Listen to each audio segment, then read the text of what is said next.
আরে ভাই, লালটা খেল। এটা না খেলতে পারলে ওরা খেলে দেবে। পরের চান্সে ওদের পয়েন্ট হয়ে যাবে আর ওরা জিতে যাবে। আরে তোকে চিন্তা করতে হবে না, তুই শুধু আমাকে দেখ কিভাবে খেলি। ঠিক আছে, তুই যেভাবে পারিস খেল, কিন্তু কে ম্যাচটা জিততে চাই। 1000 টাকার বাজি, কিন্তু যদি হেরে যায় সাথে টাকা তো যাবেই, আর আমাদের সম্মান। আরে তুই বক বক না করে মাহিমকে খেলতে দে, তাকে তো খেলার সুযোগ করে দে। অপর পক্ষের টিমের মেম্বার মারুফ তাকে এই কথা বলল। মারুফের কথা শুনে হাবিব চুপ হয়ে গেল। একটা চায়ের দোকানে এই গল্পের হিরো মাহিম। সে এবং তার 3 বন্ধু মারুফ, রাজু আর হাবিব ক্যারাম খেলছে। হাবিব মাহিম এক দলে আর অপোজিশন সাইডে আছে মারুফ আর রাজু। মাহিম ক্যারামের রেড গুটি খেলে কভার দিতে দিতে, চলুন আপনাদের পরিচয় দিয়ে নিই। গল্পের মেন মেল ক্যারেক্টার মাহিম। তার পরিবারে মা বাবা আর তার ছোট্ট একটা বোন মায়া সাথে ঢাকা শহরের একটি ফ্ল্যাটে বসবাস করে। তার বাবা সাগর খান একজন ছোট্ট ব্যবসায়ী আর মা গৃহিণী। হুররে, সাব্বাস মাহিম, টাকাটা বেঁচে গেল, আমরা জিতে গেছি। এই রাজু, টাকাটা দে এবার। দেখলেন নায়ক কতটা পারদর্শী ক্যারাম খেলায়। আপনাদের পরিচয় দিতে দিতে গেম ওভার করে ফেলল এবং ম্যাচটা জিতে গেল। মারুফ এর রাজুর থেকে টাকা নিয়ে 4 জন মিলে পেট পুড়ে বিরিয়ানি খেলো। তারপর তারা রেস্টুরেন্ট থেকে বের হলো। শালা, আজকেও তোরা আমাদের হারিয়ে টাকাটা বেটে দিলি। এই শালা রাজুকে কত করে বলি যে মাহিমকে অপোজিট টিমে দিয়ে কখনো বাজি ধরবি না, তবুও আমার কথা শুনে না। আরে আমি কি মাহিমকে ভয় পাই নাকি যে তার সাথে খেলবো না? এখন তোরা কথা অফ কর আর বাসায় ফেরা যাক। রাত 12টা বেজে গেল, আব্বু আজকেও রাগ করবে। হ্যাঁ, তাড়াতাড়ি চল, আমাকেও বকবে হয়তো। 4 বন্ধু নিজেদের বাইকে করে রওনা দিল বাড়ির উদ্দেশ্যে। তারপর রোজ রোজ তোমার ছেলের জন্য এইভাবে জিকে থাকতে আর ভালো লাগে না। তোমার ছেলের ভালো হলো না, অমানুষ থেকে গেল, রোজ বাড়ি আসতে 12টা বাজিয়ে দেয়। আজ আসুক, ওর একদিন কি আমার একদিন। রোজ রোজ তোমার রাগের কথা শুনতে আমার ভালো লাগে না। তোমার তো আর ছেলে না, কিছু খারাপ করলে মাহিম আমার ছেলে, কিন্তু ভালো কাজ হলেই সবার কাছে বলে বেড়ানো হয় আমার ছেলে এই করেছে ওই করেছে। থাক থাক, আর বলতে হবে না। তোমার গুণধর ছেলেকে আসতে দাও। নিজেদের মা বাবার কথা আড়ালে থেকে শুনল মাহিমের বোন মায়া। মায়া মাহিমের একদম ভক্ত। বাড়িতে যাই হোক না কেন, সেটা মাহিম বাইরে থাকলে তার কানে চলে যায় বা বাড়িতে আসার সাথে সাথে তার কানে চলে যায়। মায়া নিজের ফোন বের করে তার ভাইকে কল দিল। মাহিম গাড়ি চালিয়ে বাসায় আসতেছিল, এমন সময় তার বোনের ফোন পেয়ে কল রিসিভ করল। হ্যাঁ বুড়ি, কি বলবি তাড়াতাড়ি বল, আমি বাইক চালাচ্ছি। বাইরে থেকে কিছু আনতে হবে নাকি?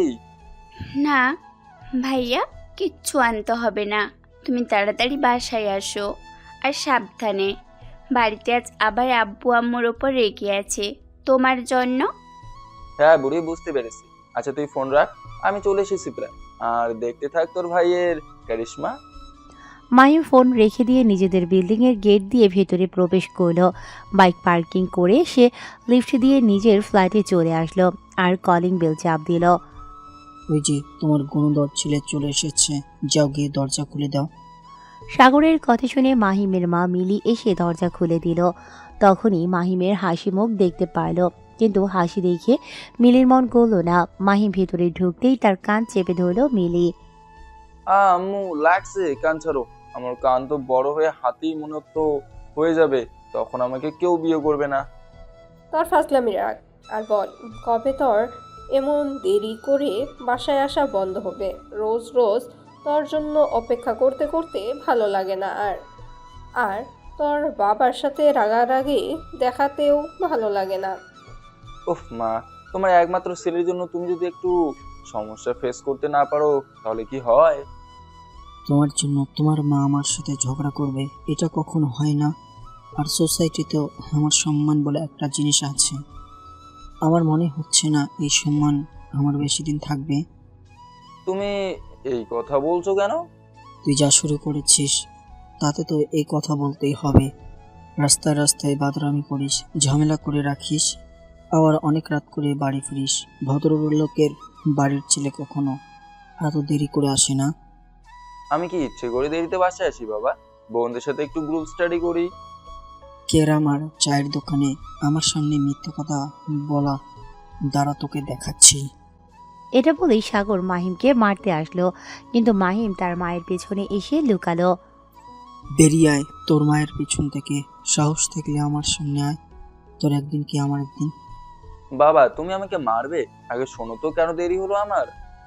কেন দেরি হলো? আসলে আমরা আসতেছিলাম, এমন সময় আমাদের সামনে একটা বৃদ্ধের অ্যাক্সিডেন্ট হলো। তো আমি তোমার একমাত্র ছেলে, তোমার ছেলে হয়ে কিভাবে দাঁড়িয়ে থেকে দেখি বলো। তাড়াতাড়ি করে নিজের বাড়ি আসার চিন্তা বাদ দিয়ে আমরা তাকে হসপিটালে নিয়ে গেলাম। তুই যে কতটা সত্যি বলছিস সেটা আমি ভালো করে বুঝতে পারছি। মা তুমি অন্তত কিছু বলো। তুই নিজের রুমে যা, আর তুমি এত রাতে সিন ক্রিয়েট না করে রুমে গিয়ে ঘুমাও। আশেপাশের লোকজন কি বলবে? তোমার ছেলেকে বলে দাও আমার বাড়িতে থাকতে হলে এইসব চলবে না। এটা বলে সাগর নিজের রুমে চলে গেল, আর মিলি মাহিমকে ফ্রেশ হয়ে নিতে বলল, আর টেবিলে খাবার রাখা আছে সেটা খেয়ে নিতে বলল। কিন্তু মাহিম তো আগে থেকেই খেয়ে এসেছে, তাই তার মাকে বলল সেই খাওয়া দাওয়া করে এসেছে, তাই আর খাবে না। এটা বলে মাহিম নিজের রুমে চলে গেল। মিলি টেবিল গুছিয়ে ঘুমোতে চলে গেল। মাহিম নিজের রুমে গেলে কিছু সময় পর তার বোন তার রুমে আসলো। কিরে বুড়ি, না ঘুমিয়ে আমার রুমে আসলি যে? আসলে ভাইয়া, কাল আমার সকালে 5 আছে, তাই যদি তুমি একটু আমাকে এগিয়ে দিয়ে আসতিস খুব ভালো হতো। তুই তো একলাই যেতে পারিস, অত সকালে আমাকে ডিস্টার্ব করতে চাচ্ছিস কেন? হঠাৎ মায়া কান্না করতে লাগলো। এটা দেখে তো মাহিম অবাক হয়ে গেল। এরপর মায়া এক এক করে সব ঘটনা বলল, যে সে সকালে পড়তে গেলে রাস্তায় কিছু বখাটে তাকে উত্ত্যক্ত করে। মাহিম তার বোনের মাথায় হাত বুলিয়ে দিয়ে বলল, আচ্ছা তুই চিন্তা করিস না, আমি কাল তোর সাথে যাব আর সব মিট করে দেব। এখন গিয়ে ঘুমা, অনেক রাত হয়ে গিয়েছে। মায়া মাহিমকে একটা চুমু দিয়ে নিজের রুমে চলে গেল, আর মাহিম ফ্রেশ হয়ে এসে ঘুমিয়ে পড়ল। তারপর সকাল হয়ে গেছে, কিন্তু এখনও মাহিমের ঘুম থেকে ওঠার নামই নেই। এদিকে মায়া প্রচণ্ড বিরক্ত, কারণ তার ভাই আজ তার সাথে যাওয়ার কথা ছিল, কিন্তু এখনও ঘুম থেকে ওঠেনি। কি হলো? তুই এত সকালে তোর ভাইকে ডাকছিস কেন? তুই জানিস না নাকি যে 12টা না বাজলে তোর ভাইয়ের সকাল হয় না? সেটা তো জানি, কিন্তু আজ ভাইয়া আমার সাথে যাবার কথা ছিল। কেন, কোনো সমস্যা হয়েছে নাকি যে আজ তোর ভাইয়ের সাথে যাবে? আরে না, ভাইয়া কি কাজ আছে বলে এই জন্য আমার সাথে যাবে। আচ্ছা তুই গিয়ে নাস্তা করে নে, আমি তোর ভাইয়াকে ডেকে দিচ্ছি। মায়া যেন হাঁফ ছেড়ে বাঁচল, তাড়াতাড়ি করে সেখান থেকে চলে গেল। আর মিলি মাহিমকে ডাকতে লাগলো। কিছু সময় ডাকার পর মাহিম এসে দরজা খুলে দিল। কি হয়েছে মা, এত সকালে আমাকে ডাকছে কেন? তুমি তো জানো আমার এত সকালে ঘুম ভাঙে না। আমি তো সেটা জানি, কিন্তু তুই তোর বোনকে বলে রেখেছিস যে তোর সাথে যাবি। তো সে তো রেডি হয়ে বসে আছে, আর এইদিকে তোর ঘুম থেকে ওঠার নামগন্ধ দেখতে পাচ্ছি না। ও আচ্ছা, মায়াকে আরেকটু অপেক্ষা করতে বলো, আমি ফ্রেশ হয়ে আসছি। মিলি চলে গেল, আর মাহিম ঘুম ঘুম চোখে ওয়াশরুমে গিয়ে চোখে পানি মারল। তারপর মায়া নাস্তা করে রেডি হয়ে ড্রয়িং রুমে বসে আছে, মাহিমের জন্য অপেক্ষা করছে। কিছু সময় পর মাহিম আসলো, তাকে দেখে মায়া বলল, তোর আসার সময় হলো তাহলে? আমি যে কখন থেকে তোর জন্য অপেক্ষা করছি সেই খেয়াল কি আছে তোর? আমার যে দেরি হয়ে যাচ্ছে, আজ নিশ্চিত আমার পড়া মিস হয়ে যাবে। আরে তুই আর 5 মিনিট অপেক্ষা কর, একটু নাস্তা করে নিই। হ্যাঁ হ্যাঁ, তাড়াতাড়ি গিল আর চল। মাহিম নাস্তার টেবিলে বসলো, একটা পরোটা আর ডিম তুলে নিল। কিছু সময়ের মাঝে খাওয়া হয়ে গেল। খাওয়া হয়ে গেলে সে বাইকের চাবি নিয়ে বেরিয়ে পড়ল, আর মায়া তার পেছনে পিছনে আসতে লাগলো। মাহিম আর মায়া দুজনেই বাইকে করে রওনা দিল। মায়া যেখানে প্রাইভেট পড়ে সেই দিকেই যেতে লাগলো। হঠাৎ তাদের বাইকের সামনে এসে 3-4 জন ছেলে এসে দাঁড়ালো। এটা দেখে মাহিম গাড়ি ব্রেক করলো। কিরে তোদের কি সাত সকালে মরার ইচ্ছে আছে নাকি যে আমার বাইকের সামনে আসছিস? আর যদি মরতেই হয় তাহলে রেল লাইনের কাছে যা বা বড় গাড়ির সামনে যা। জান, এই মালটা কে এত বকবক করছে কেন? 3 জনের মাঝে একজন মায়াকে উদ্দেশ্য করে কথাটি বলল। ছেলেটির কথা শুনে মায়া চুপ করে রইল। মায়া, এরাই কি সেই ছেলে? হুম। মায়াকে বাইক থেকে নামতে বলে নিজেও বাইক থেকে নামলো আর ছেলেগুলোর দিকে এগিয়ে গেল। ছেলেগুলো মাহিমের দিকে এগিয়ে আসলো। তুই আবার নতুন মাল কোথায় থেকে উদয় হলি? নাকি জানতা তোকে নিয়ে এসেছে আমাদের শিক্ষা দেওয়ার জন্য? এটা বলে চারজন হাসতে লাগলো। মাহিম শুধু তাদের দিকে চেয়ে আছে, কিছু বলছে না। এটা কি তোমার নাগর নাকি যে তোকে ডেকে এনেছে আমাদের থেকে বাঁচার জন্য? কিন্তু সুন্দরী, সেটা তো হবে না, কারণ আমাদের হাত থেকে কেউ আজ পর্যন্ত বাঁচেনি। আর আর না তুমি, তোমাকে যখন একবার পছন্দ হয়ে গেছে তখন আমাদের বিছানায় না নেওয়া পর্যন্ত পিছু হাঁটবো না। ছেলেগুলো কথা শুনে মাহিমের রাগ আসমান সমান হতে লাগলো। তবুও সে নিজেকে শান্ত রেখেছে। এই তুই এখান থেকে চলে যা তোর গার্লফ্রেন্ডকে আমাদের কাছে দিয়ে। মায়ের তো কান্না পেতে লাগলো। এইসব শুনে তবুও সে চুপ করে আছে, কারণ তার ভাইয়ের উপর বিশ্বাস আছে। তোরা হয়তো ভুল ভাবছিস, আমি তার বয়ফ্রেন্ড না, আমি তার বড় ভাই। এই জন্য বলি তোদের চেহারা এত মিল কেন? তো সুমন্দি, তোমার বোনকে এখানে রেখে তুমি চলে যাও, আমরা একটু আড্ডা দিয়ে নিজেরাই পৌঁছে দিব তোমার বোনকে প্রাইভেটে। ও তাই, ঠিক আছে, তাহলে নিয়ে যা আমার সামনে দিয়ে তাকে। মাহিমের কথা শুনে একজন এগিয়ে গেল মায়াকে নেয়ার জন্য, কিন্তু যখনই মাহিমকে ক্রস করে নিয়ে আসতে যাবে তখনই সেই ছেলেটিকে খুব জোরে আঘাত করলো মাজায়। সাথে সাথে চিৎকার দিয়ে ছেলে নিচে পড়ে গেল আর কাতরাতে লাগলো। সামনে থাকা ছেলেগুলো একটু ভয় পেয়ে গেল। তোর এত বড় সাহস আমার বন্ধুকে মারার? তুই হয়তো আমাদের চিনিস না, কার ছেলে আমরা। তোরা কার ছেলে সেটা আমার দেখার বিষয় না, তোরা আমার একমাত্র বোনকে ডিস্টার্ব করছিস, এটা শিক্ষা তো তোদের পেতেই হবে। এ তোমরা দাঁড়িয়ে আছিস কেন? চল সুমিন্দি তারে একসাথে শিক্ষা দিই। এই কথা বলে তিনজন তেড়ে মারতে আসলো, কিন্তু তারা তো জানে না মাহিমের এইসব নিত্যদিনের কাজ। তারা মাহিমের কাছে আসলে মাহিম তাদের উড়াধুরা মারতে লাগলো। মার খেয়ে তারা মাটিতে পড়ে আছে। পরের বার যদি আবার বোনের মুখে তোদের ডিস্টার্ব করার কথা শুনি তাহলে তোদের মেরে গুম করে দেব। এটা বলেই মায়াকে নিয়ে সেখান থেকে চলে গেল। আর এইদিকে একটি ছেলে তাদের উদ্দেশ্য করে বলল, তোকে আমি ছাড়বো না, আমাকে তুই চিনিস না। এর প্রতিশোধ আমি এমনভাবে নিব যেটা তোরে আজীবন কাঁদতে হবে। কিরে, তুই আজ এত সকালে মামার দোকানে ডাকলি যে? কি হয়েছে? তুই তাড়াতাড়ি ঘুম থেকে উঠে চলে এসেছিস। আরে বলিস না, কিছু খারাপ ছেলে মাকে ডিস্টার্ব করে, তাই আজ তাকে আমি প্রাইভেট দিয়ে আসলাম আর ছেলেগুলোকেও শিক্ষা দিয়ে আসলাম। কি, তুই একলা গেলি কেন? আমাদেরও ডাকতি, শালাদের এমন শিক্ষা দিতাম যে আজীবন মনে রাখতো। আরে আমি তো সামলে নিয়েছি, তাই তোদের ডাকিনি। আচ্ছা, তো এখন কি করবি? চল ভার্সিটি থেকে ঘুরে আসি, অনেকদিন হলো ভার্সিটিতে যাওয়া হয়নি। আজ যখন এত সকালে উঠলাম তখন ঘুরে আসি। বাকি তিনজনও তাদের কথাই সায় দিল। নিজেদের বাইক নিয়ে রওনা দিল ভার্সিটির উদ্দেশ্যে। ভার্সিটির আশেপাশে সবার আনাগোনা। সকাল 8:30 বাজে। এর মাঝেই অনেকে চলে এসেছে ভার্সিটিতে। মাহিম ও তার বন্ধুরা নিজেদের চিরচেনা বকুল গাছের নিচে বসলো বাইকের ওপর। দোস্ত, অনেকদিন তো হলো, চল একটু র্যাগিং করা যাক। ঠিক আছে, তাহলে মুরগি খোঁজ। ওই দেখ, সিয়াবাদ তার বন্ধুরা র্যাগিং দিচ্ছে। তাহলে ওই মেয়ে দুটোকেই ডাক। মাহিমের কথা শুনে হাবিব শিহাবের কাছের মেয়ে দুটিকে ডাকলো। ডাক শুনে তারা একবার শিহাবের দিকে তাকালো। শিহাব যাবার অনুমতি দিল, কারণ এই ভার্সিটিতে শিহাবের থেকে মাহিমের র্যাগিং চলে বেশি। তাকে সবাই কম বেশি চেনে। এই শালা মাহিম আবার ভার্সিটিতে এসেছে, আমাদের মুরগিটাকে নিয়ে চলে গেল। কোনো ব্যাপার না, পরের বার না হয় ধরবো, এখন অন্য মুরগি খোঁজ। শিহাব তার বন্ধুদের সাথে কথাগুলো বলল। এদিকে সেই মেয়ে দুটো এসে মাহিমদের সামনে দাঁড়ালো। তারপর বেশ কিছুদিন পর মাহিম এবং তার বন্ধুরা ভার্সিটিতে এসেছে। এসে তারা দুজন মেয়েকে র্যাগিং করবে, এজন্য শিহাব যাদের র্যাগিং করতেছিল তাদের নিজেদের কাছে ডাকে। মেয়ে দুটো শিহাবের কাছ থেকে এসে মাহিমের কাছে এসে দাঁড়ালো। জি বলুন, কেন ডেকেছেন আমাদের? কেন ডেকেছি তোমরা বুঝতে পারছো না? ওরা যা করতেছিল আমরাই তাই করার জন্য ডাকছি।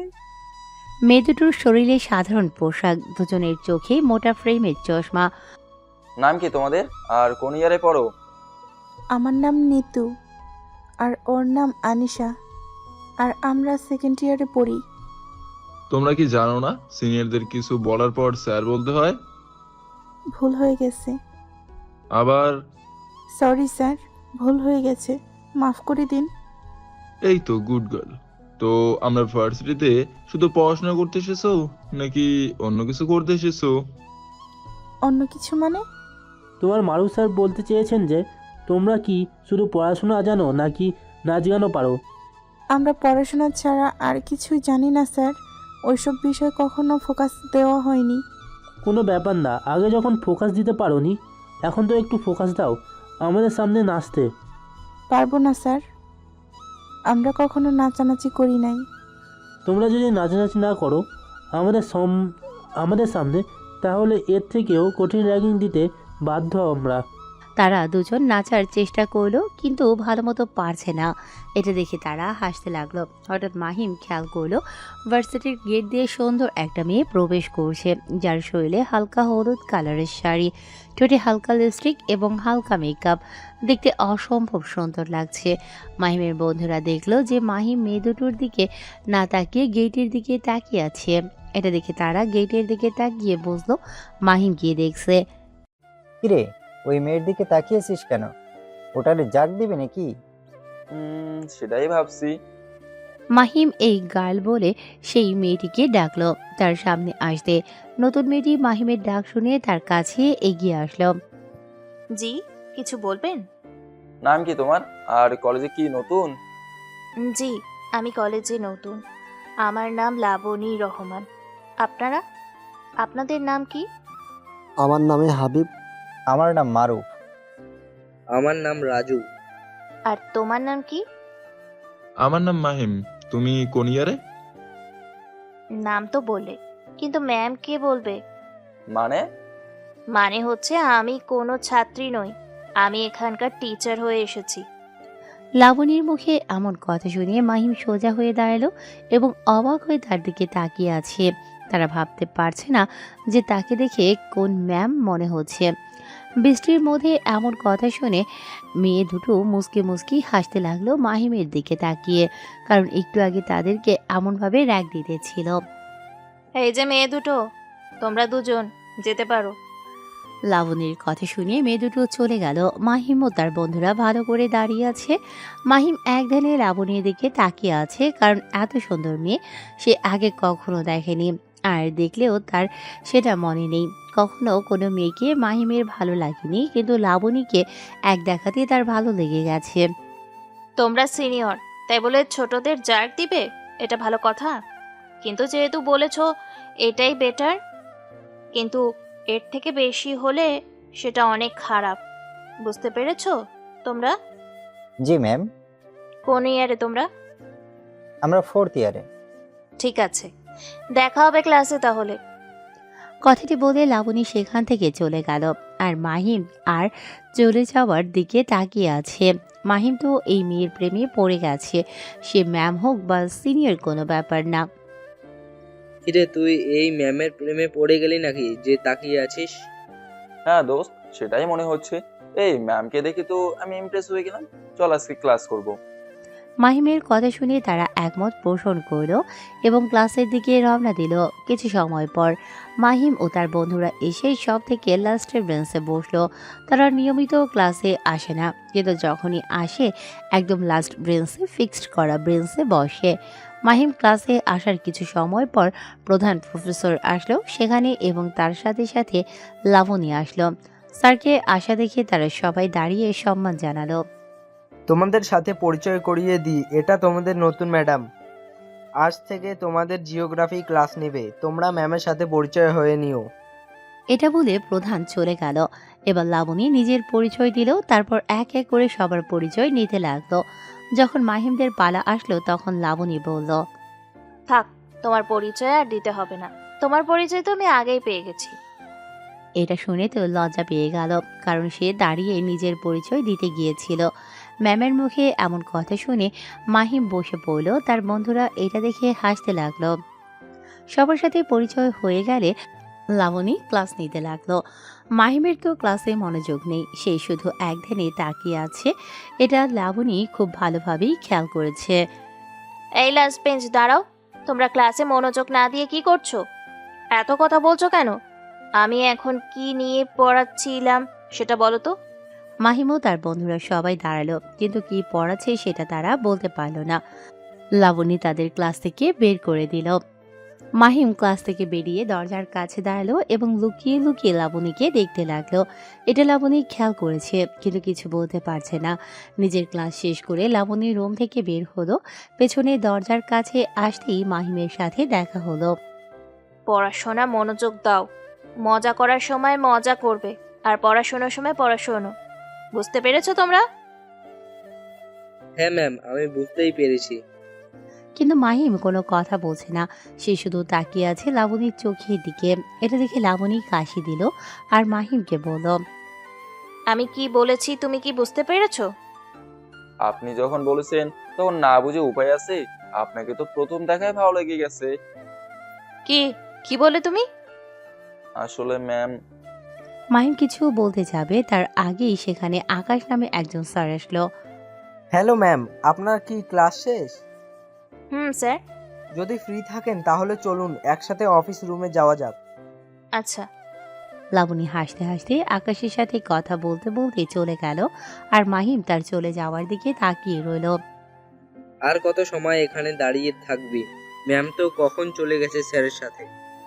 ও আচ্ছা, স্যারের ভাব ভাব আমার ভালো লাগছে না। সে পরে দেখা যাবে, এখন চলো যাওয়া যাক। মাহিম ও তার বন্ধুরা সেখান থেকে চলে গেল। নিজেদের বাইক নিয়ে ভার্সিটির বাইরে চলে গেল। মাহিম শুধু লাবণীর কথা ভেবে চলেছে, আর তার বন্ধুরা ভালো করেই মাহিমের অবস্থা বুঝতে পারছে। তারপর লাবণী নিজের বাসায় ড্রয়িং রুমে বসে আছে। তখনই অফিস থেকে লাবণীর বাবা আশরাফ সাহেব ফিরল। তাকে ফিরতে দেখে রেহনা বেগম কিচেন থেকে পানি এনে দিল। বাবা, আজ ফিরতে এত দেরি হলো কেন? প্রতিদিন তো অনেক আগেই ফিরে আসো। আশরাফ সাহেব সোফায় বসিয়ে রেহেনার থেকে পানি নিয়ে সেটা পান করল। তারপর লাবণীর দিকে তাকিয়ে বলল, তোকে তো কত করে বললাম আমার অফিসের দিকটা তুই সামলা। সেটা যখন পারবি না তাহলে এবার অন্তত বিয়েটা করে নে।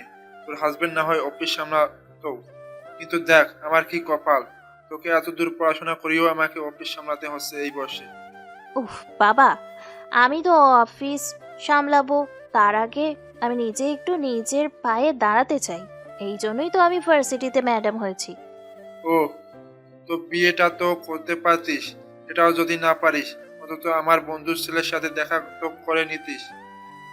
বাবা, তুমি সুযোগ পেলেই বিয়ের কথা বলো, এটা আমার একদম ভালো লাগে না। যাই হোক, সময় করে তোমার বন্ধু ছেলের সাথে দেখা করে নিব। এটা বলে লাবণী উঠে নিজের রুমে চলে গেল, আর তার মা বাবা তার চলে যাওয়ার দিকে তাকিয়ে রইল। আশরাফ সাহেব দীর্ঘ শ্বাস ফেলল। রেহেনা তার পাশে বসে সান্ত্বনা দিতে লাগলো। তুমি চিন্তা করো না, আমাদের মেয়ে অনেক বুদ্ধিমতী, সে যা করবে ভেবে চিন্তেই করবে।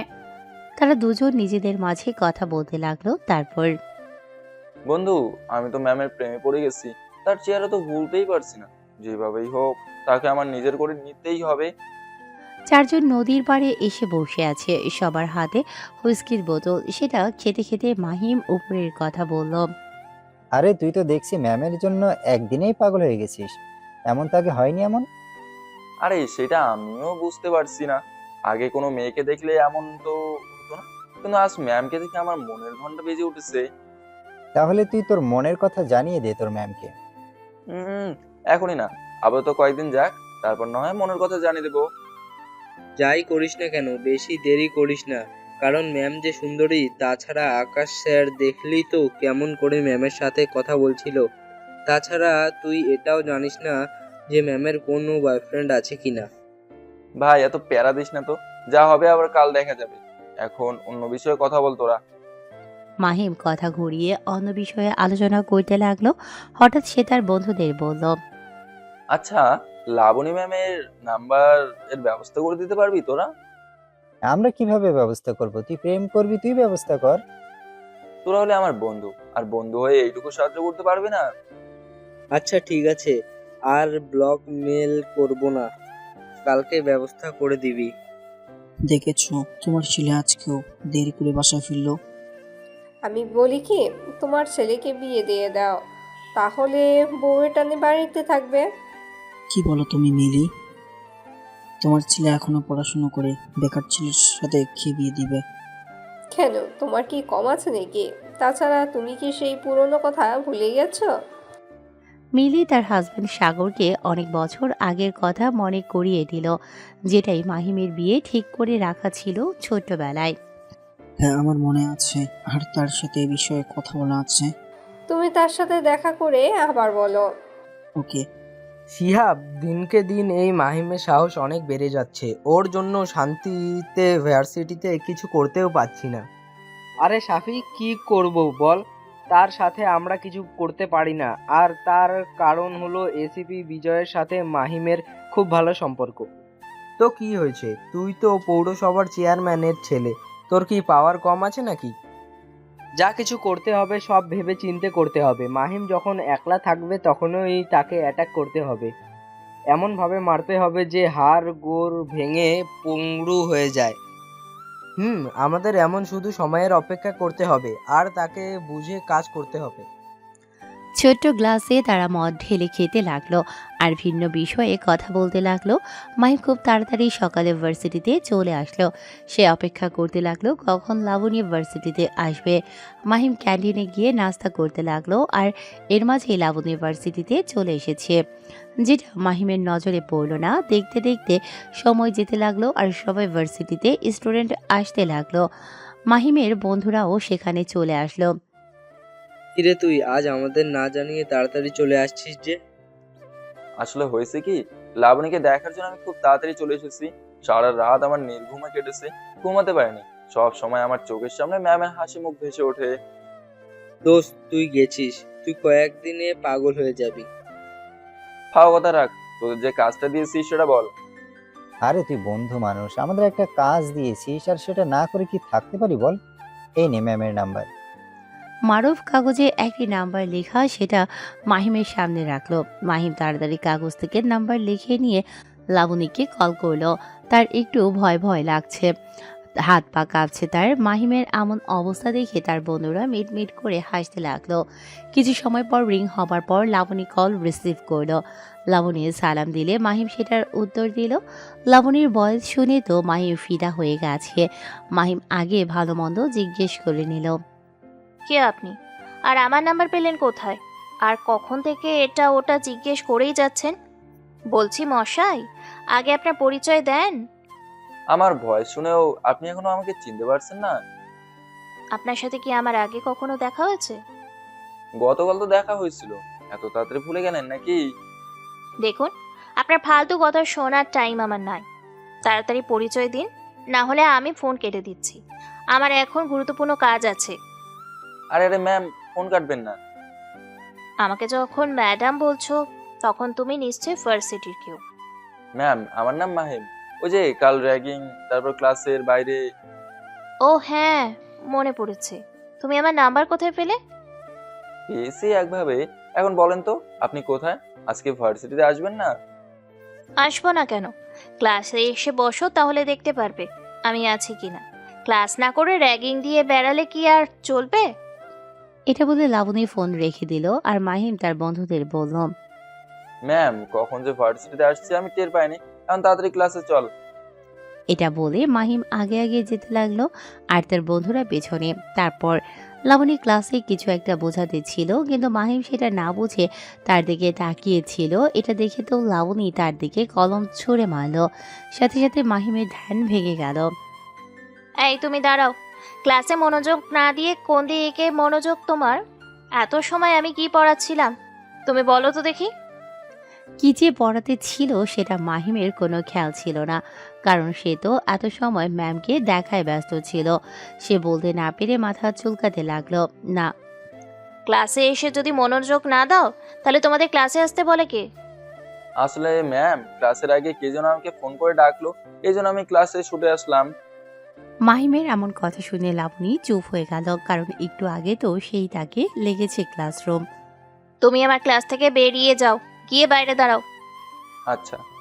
লাবণী যদিও মাহিমকে একটা ক্লাসরুম থেকে বের করে দিয়েছিল, কিন্তু মাহিমের 3 বন্ধুকে সাথে করে নিয়ে ক্লাসরুমের বাইরে চলে আসলো এবং আগের দিনের মতো দরজার আড়াল থেকে তাকে দেখতে লাগলো। এতে লাবণী কি আর করে, তার দিকে চোখ গরম করে তাকালো। এটা দেখে মাহিম মুচকি হাসি দিল। ক্লাস শেষ হয়ে গেলে লাবণী রুম থেকে বেরিয়ে আসলো, এসে মাহিমের সামনে দাঁড়িয়ে তাকে বলল, তুমি আমার নাম্বার কোথায় পেলে? আপনার নাম্বার জোগাড় করা কোনো ব্যাপার হলো ম্যাম? কিন্তু আজ থেকে আমি আপনাকে নিয়মিত ফোন করব, কথা বলতে হবে কিন্তু। লাবণী কিছু বলল না, সে সোজা নিজের অফিসের দিকে রওনা দিল। এভাবে দেখতে দেখতে 1 সপ্তাহ কেটে গেল। মাহিম সব সময় ভার্সিটিতে এসে লাবণীর পিছনে পড়ে থাকে। এটা দেখেও লাবণী কিছু বলে না। লাবণী লাইব্রেরিতে বসে বই পড়তেছিল, এমন সময় লাইব্রেরিতে মাহিম আসলো। মাহিম এসে একটার পর একটা বই দেখে যাচ্ছে এবং চারপাশে লাবণীকে খুঁজতে লাগলো। হঠাৎ মাহিম তাকে পেয়ে গেল। সামনের টেবিলে বসে লাবণী এবং একজন যার সাথে বই পড়ছে এবং গল্প করছে। এটা দেখে তো অনেক জেলাস ফিল করলো। মাহিম একটা বই নিয়ে তাদের সামনে টেবিলে বসলো। নিজে বই পড়ার নাম করে সামনে দিকে তাকিয়ে চুপি চুপি লাবণীকে দেখতে লাগলো। হঠাৎ লাবণীর নজর মাহিমের দিকে পড়ল। লাবণী লক্ষ্য করলো যে তাকে চুপি চুপি দেখছে বই পড়ার নাম করে। এটা দেখে লাবণী মুচকি হাসি দিল। হঠাৎ মাহিম খেয়াল করলো যে লাবণী তাকে দেখে ফেলেছে, এই জন্য নিজের মুখের সামনে বই ধরে পড়তে লাগলো। এটা দেখে লাবণী নিজের বই গুছিয়ে নিল এবং সে স্যারের থেকে বিদায় নিয়ে সেখান থেকে চলে গেল। মাহিম যখনই বই মুখ থেকে নামিয়ে সামনে তাকায়, তখন লাবণীকে দেখতে পারল না, তাই আশেপাশে খুঁজতে লাগলো। হঠাৎ তার কানে টান অনুভব করলো। সাথে সাথে কানে হাত দিয়ে পেছনে ঘুরে তাকিয়ে দেখলো যে লাবণী দাঁড়িয়ে আছে কোমরে হাত দিয়ে। আউচ ম্যাম, কান ধরছেন কেন? কানে লাগছে, ছেড়ে দিন প্লিজ। এখানে এসে কি হচ্ছে হ্যাঁ, বলো শুনি। দেখতেই তো পারছো ম্যাম, আমি এখানেই বই পড়ছি। কি বই পড়ছো তাহলে বলো তো শুনি। এবার মাহিম পড়ল বিপদে, কারণ সে কোনো বই হাতে নিয়েছে সেটাও খেয়াল করেনি। তাই তাড়াতাড়ি করে বইয়ের দিকে তাকাতে গেলে টান অনুভব করলো আবার। বই পড়ছো তো ঠিক আছে, তাহলে বই নাম বলতে পারছো না কেন? তাছাড়া আশেপাশে কি দেখছো? এত কিছু খুঁজতেছো নাকি? না না ম্যাম, কি খুঁজবো আমি? কিছু তো খুঁজছি না। তাহলে ভালো, আর পড়াশোনাতে মনোযোগ দেন। এই বছরটা ভালো করে পড়াশোনা করলেই তো তোমার পড়াশোনা এখানে কমপ্লিট হয়ে যায়। তাহলে এত উড়ু উড়ু মন কেন? ভালোভাবে পড়াশোনাটা শেষ করো। মাহিম মাথা ঝাঁকালো। লাবণী সেখান থেকে চলে গেল এবং তার চলে যাওয়ার দিকে তাকিয়ে রইল। লাবণী লাইব্রেরি থেকে বের হওয়ার সাথে সাথে মাহিম বইটি রেখে দিল এবং নিজেও সেই রুম থেকে বেরিয়ে গেল। দোস্ত, আর চল একটু বার থেকে ঘুরে আসি। আরে না, বারে ভালো লাগছে না যেতে। আজকে আমি তাড়াতাড়ি বাসে যাব, গিয়ে আবার পড়তে বসতে হবে। মাহিমের মুখে এমন কথা শুনে তার বন্ধুরা তো অবাক হয়ে তার দিকে তাকিয়ে রইল। তাদের অবাক হওয়া দেখে মাহিম তাদেরকে বলল, কি হলো, তোরা আমার দিকে এমন অবাক হয়ে তাকিয়ে আছিস কেন? আমি কি ভুল কিছু বলে ফেললাম নাকি? মনে তো হচ্ছে ভূতের মুখে রাম নাম শুনছি আমরা। তুই পড়তে বসবি, তাও বাড়িতে গিয়ে। এটা ভাবতে আমাদের অবাক লাগছে। কেন, এটা শুনে অবাক হওয়ার কি আছে? আমি কি পড়তে বসতে পারি না? জীবনে তোর মুখে পড়তে বসার নাম শুনিনি, আর আজকে হঠাৎ পড়তে বসতে যাচ্ছিস, ব্যাপার কি বলতো? ম্যাম কি তোকে পড়তে বসতে বলছে? ওই একটু বলছে। নিজের মা বাবা বললে কখনো পড়তে বসিস না, আর আজকে সুন্দরী ম্যাম যেই বলেছে আর পড়তে বসতে যাচ্ছিস, বাহ রে বাহ। তোরা থাক, বাসায় গিয়ে ভাবছি ম্যামকে ফোন দেবো। ম্যামকে না পাওয়ার আগে বন্ধুদের এমন ভুলে যাচ্ছিস, আর পেয়ে গেলে তখন কি করবি? তোদের কখনো ভুলবো না রে, কিন্তু এখন আপাতত ম্যামকে আমার দিকে টানতে হবে, বুঝছিস তো? তাই আমি সেদিকেই এখন প্রকাশ করছি। এটা বলে মাহিম তার বন্ধুদের থেকে বিদায় নিয়ে নিজে মোটর সাইকেল নিয়ে রওনা দিল বাড়ির উদ্দেশ্যে। হঠাৎ কেষ্টপুর যেতে সেই দেখতে পেল যে রাস্তার মাঝখানে 3-4টে বাইক দাঁড়িয়ে আছে। এটা দেখে মাহিম নিজের বাইক থামালো। তারা 4 জন ছিল, যাদের মাথায় হেলমেট পরা ছিল। তাদের সবার হাতে বড় হক স্টিক। কে ভাই তোরা, আর এখানে কি জন্য এসেছিস? তোকে আমরা মারতে এসেছি, অনেক দিন থেকে তোরে মারার চেষ্টা করছি, কিন্তু সবসময় তো তোর সাথে তোর বন্ধুরা থাকে, এই জন্য সুযোগ হয়ে ওঠেনি। না, কিন্তু আছে, যে সুযোগ পেয়েছি। সুযোগ পেয়ে গেছিস? তোরা কি ভেবেছিস আমার বন্ধুরা না থাকলে মনে হচ্ছে তোরা আমাকে মারতে পারবি না? তাহলে দাঁড়িয়ে আছিস কেন? আয়, আমাকে মেরে যা। তারা বাইক থেকে নেমে এসে মাহিমের দিকে এগিয়ে আসলো। মাহিম নিজের বাইক থেকে নেমে বাইকের সামনে থেকে একটা শিকল বের করলো। তারা সবাই এগিয়ে এসে যখনই মাহিমকে মারতে যাবে, মাহিম তখন সেই শিকল দিয়ে সবাইকে মার দিতে লাগলো। এমন মার মারলো যে সবাই সেখান থেকে পালিয়ে গেল। এটা দেখে মুচকি হাসলো মাহিম। শালারা আমাকে মারতে এসেছিল, আমাকে একলা পেয়ে দুর্বল ভেবেছিল। মাহিম সেই শিকল বাইকের সামনে রেখে আবার বাসায় দিকে রওনা দিল। কিছু সময়ে মাঝে সে বাসায় পৌঁছে গেল। কলিং বেল চাপ দিতেই মায়া এসে দরজা খুলে দিল এবং অবাক হয়ে তার ভাইয়ের দিকে তাকিয়ে রইল। কিরে, দরজা থেকে সরবি নাকি ধাক্কা দিয়ে চলে যাব? তুই আর এত তাড়াতাড়ি যে? কেন, আমি কি তাড়াতাড়ি বাড়িতে আসতে পারি না? এখন বেশি কথা না বলে সামনে থেকে সরে দাঁড়া, আমাকে ভিতরে যেতে দে। মাহিম বাসায় এসে তাড়াতাড়ি খাওয়া দাওয়া করে নিজের রুমে চলে গেল। তার মা বাবা এবং বন্ধু সবাই অবাক হয়ে তার কার্যকলাপ থেকে দেখে যাচ্ছে, কারণ এর আগে এমন কখনো হয়নি। মাহিম নিজের রুমে গিয়ে লাবণীর নাম্বারে কল করলো। কিছু সময় রিং হওয়ার পর ফোন রিসিভ হলো। আসসালামু আলাইকুম। ওয়ালাইকুম আসসালাম। কে বলছেন আপনি? এত তাড়াতাড়ি ভুলে গেলেন আমাকে? সকালেই তো ফোন করলাম। নিজের পরিচয় দেন, না হলে আমি এখন ফোন কেটে দিচ্ছি। আরে ম্যাম, আপনি ফোন কাটবেন না, আমি মাহিম বলছিলাম। ও আচ্ছা, এত রাতে কেন ফোন করেছো? আর কি বলবে বলো। আসলে আপনার সাথে আমার কথা বলতে ইচ্ছে করছিল, এই জন্য ফোন দিলাম। না পড়ে আমার সাথে কথা বলতে ইচ্ছে করছে তোমার? তো কি জন্য ফোন দিয়েছো বলো। একটু কথা বলবো তো। কি করেন আপনি? এই তো পড়ছি। আপনারও পড়া লাগে নাকি? পড়াশোনার কোনো শেষ নেই, বুঝতে পারছো? কথা বলতে বলতে তারা আধা ঘন্টা পার করে ফেলল। তাদের সময়ের দিকে খেয়ালই নেই। গল্পের মাঝে এত মশগুল হয়ে গেছে যে। আচ্ছা, অনেক সময় হলো, এখন ফোন রাখো। ঠিক আছে ম্যাম। মাহিম আর কোনো কথা বলল না, ফোন কেটে দিয়ে হাসি মুখে ঘুমিয়ে পড়ল। পরের দিন মাহিম নিজের বাইক নিয়ে ভার্সিটির উল্টো দিক দিয়ে কোনো একটা কাজের জন্য যেতেছিল। এমন সময় মাহিম খেয়াল করলো রাস্তার পাশে লাবণী দাঁড়িয়ে আছে আর ড্রাইভার গাড়ি ঠিক করছে। মাহিম বুঝতে পারলো লাবণীর গাড়ি নষ্ট হয়ে গেছে, তাই সে নিজের গন্তব্যে যাবার বদলে বাইক ঘুরিয়ে নিয়ে লাবণীর সামনে ব্রেক করলো। এটা দেখে তো লাবণী অবাক হয়ে গেল, কারণ মাহিম তার সামনে গাড়ি নিয়ে থামিয়েছে। ম্যাম, আপনি চাইলে আমি আপনাকে ভার্সিটিতে নামিয়ে দিতে পারি। মনে হচ্ছে আপনার গাড়ি নষ্ট হয়ে গেছে। আরে না না, আমার গাড়ি এখনই ঠিক হয়ে যাবে, তুমি ভার্সিটিতে যেতে পারো। আরে ম্যাম, দেখে মনে হচ্ছে গাড়ির গুরুতর অবস্থা, আপনি আমার বাইকে উঠে বসতে পারেন, না হলে ভার্সিটিতে যেতে দেরি হয়ে যাবে আপনার। একটু পর তো আবার আপনার ক্লাস আছে। আচ্ছা ওয়েট। মাহিমকে অপেক্ষা করতে বলে লাবণী নিজে ড্রাইভারের কাছে আসলো এবং জিজ্ঞেস করলো গাড়ি সারতে আর কত সময় লাগবে। উত্তরে গাড়ির ড্রাইভার বলল যে, ম্যাম, গাড়ির ইঞ্জিন নষ্ট হয়ে গেছে, সারাতে সময় লাগবে, আপনি চলে যান। আচ্ছা ঠিক আছে, গাড়ি সারা হলে আমাকে ফোন করে জানিয়ে দিও, আমি এখন চলে যাচ্ছি। এবং সঠিক সময় ভার্সিটিতে চলে এসো, আমাকে আবার নিতে আসবে। ওকে। লাবণী মাহিমের কাছে আসলো এবং বাইকের পেছনে বসলো। মাহিম নিজের মাথায় হেলমেট খুলে তার ম্যামকে দিল সেটা পরতে। বাইক তুমি চালাবে, তাই হেলমেট তুমি পরো, আমার পরতে হবে না। সেটা দরকার হবে না ম্যাম, আমার এমন বাইক চালিয়ে অভ্যাস হয়ে গেছে। আপনি শুধু আমাকে শক্ত করে ধরে বসুন, যেন পিছন দিকে পড়ে না যান। সেটা দরকার হবে না, বাইকে ওঠার আমার অভ্যাস আছে, তুমি চালানো শুরু করো। আচ্ছা। মাহিম কথাটি বলে বাইক স্টার্ট দিয়ে চালানো শুরু করলো। হঠাৎ একটা সামনে ভিড় পড়লো, এতে করে মাহিম লাবণী এসে মাহিমের শরীরের সাথে ধাক্কা খেলো।